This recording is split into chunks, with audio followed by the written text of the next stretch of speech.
I feel very satisfied now, because when we first started doing the regression, I learned about it. I kept having doubts, thinking it might be my imagination, but of course now I know it wasn't.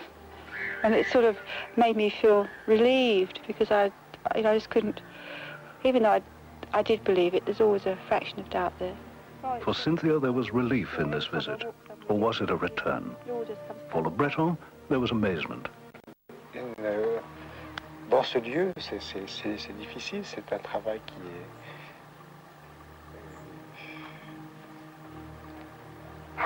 C'est une recherche qui est passionnante, qui est amusante, mais qui est également passionnante. C'est-à-dire que c'est un peu à la limite du crédit, mais de la croyance, un peu, ce qui est tout à fait différent. Ce sont deux niveaux mentaux et spirituels qui sont différents. There was more to come. Rolling through the flat countryside west of Fleur, Cynthia guided us past the spired and looming bulk of Le Mont Saint-Michel and towards a favorite place of Amélie's, the manor which she called a chateau. Turn right. Here we are. Turn right here. And again, her directions were precise.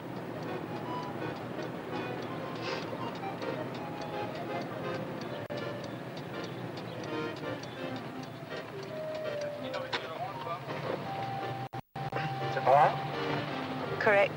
This road winds around a bit, and it should bear right after a while.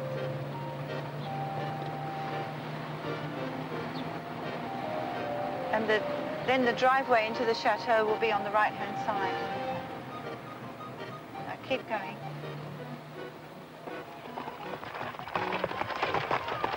There's the river, and we're going round to the right. See? Is that the river there? Oh, it's a little stream. See, it was just a little stream. It was... There you are.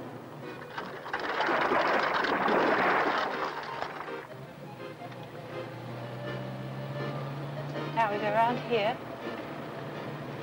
Sit round to the right. Oh, gee. Oh.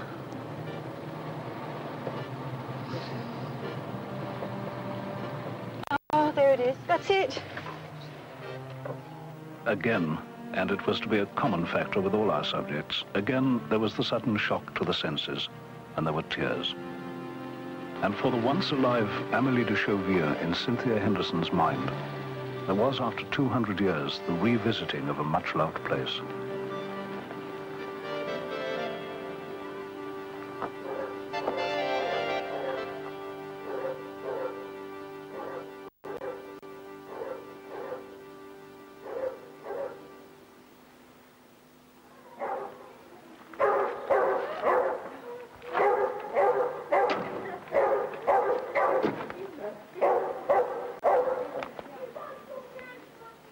Oh, I love this place. Oh, I used to have such lovely times here. Oh. Where did you say the statue was? The statue was in the wall, but the wall's been knocked down where it was. It was on the right, but that part of the wall's not there. Right, and that, I presume, is where the coach... That's right, yeah, they used to go straight through. And where was the other statue you said? There was another one you said was in the chapel. In the chapel. Can we go and have a look at yeah, that? we'll have a look at the chapel. Great. Go through this way.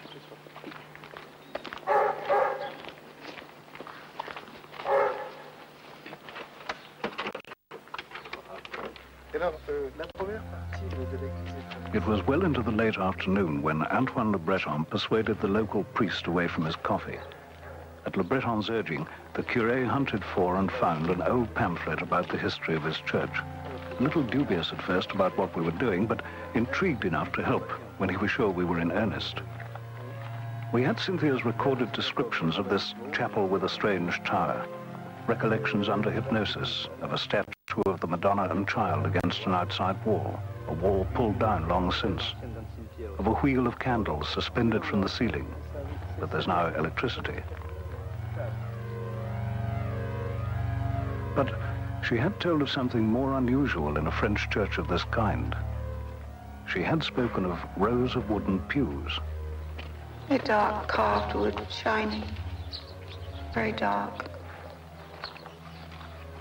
The tiles run from the back when you first go in, right across, and then they run all the way down the aisle, right up to the altar. Bluey grey or blue.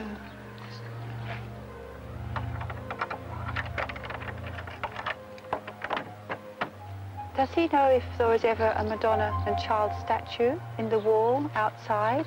Est-ce qu'il y a une statue de la Vierge? Est-ce qu'il y a une Vierge? Ah oui, il y en a plusieurs. Oui, il y a en particulier une statue en pierre qui a été retrouvée, qui a été rapportée ici.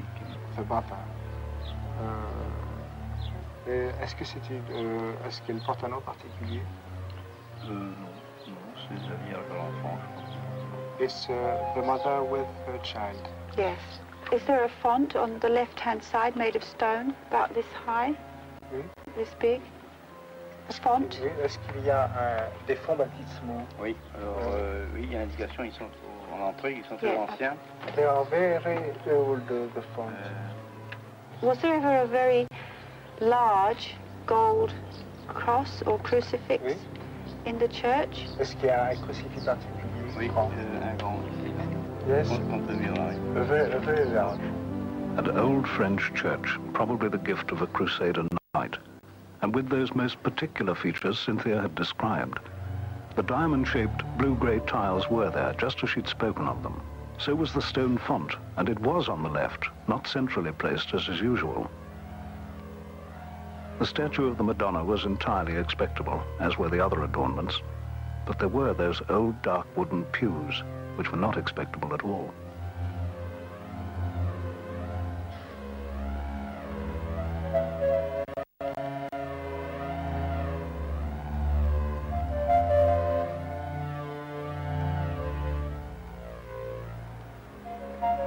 So, a first experiment made with an independent witness, a deeply religious man who began as a skeptic and who had been shown things and told things which had shaken him and which he admitted he had no way of explaining. Yes, I think for myself it's a strange experience during this